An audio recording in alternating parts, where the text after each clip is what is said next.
Hi, my name is John Jones. I'm the head professional at Harleford Golf Club in Marlow. Welcome to the latest edition of my monthly newsletter. Today we're going to be talking about putting, specifically line versus pace. If you read a putt and you get one of those two things wrong, chances are you're not going to hole it. But when I see people practicing, they don't give themselves a chance to learn when they do get one of those two things wrong. I'll see them setting up 20 feet away from the hole, hitting a putt, going collecting their ball, moving on to another hole and doing the same thing again. When you're practicing, you should really have an outcome and preferably a score so that you can see yourself improving.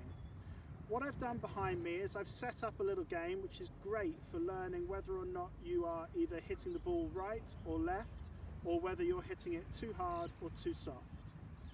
I've got a piece of string with a couple of knitting needles at the end, and I've put the string along the line that I think this putt is going to break. So for us, I think it's going to be a little bit right to left, and potentially you can see that I've put some T's in the floor just behind the hole. Now those T's are designed to give me feedback as to whether I'm hitting it too hard or too soft. In the scoring game, I will come back to those at the end and explain how to use them.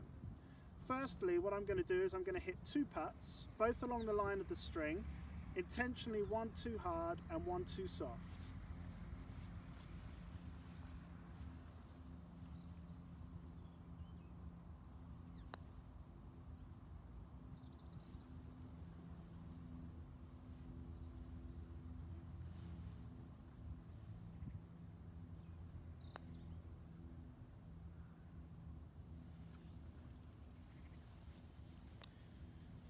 Now, neither of those putts were really too bad.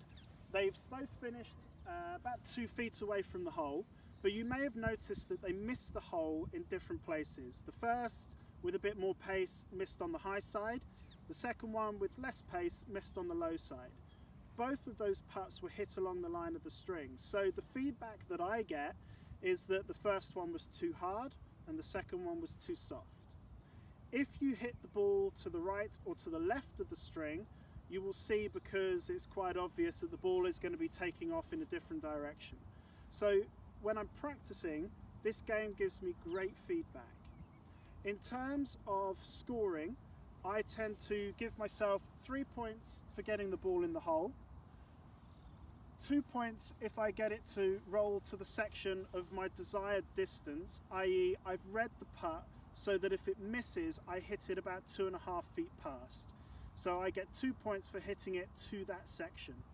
I get 1 point for getting it in the section in between, and I get 0 if the ball finishes short of the hole or long of the furthest tee.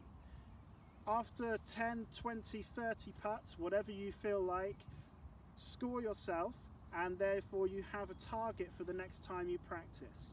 But hopefully you will be gaining feedback all the time as to whether or not you've hit the correct putt.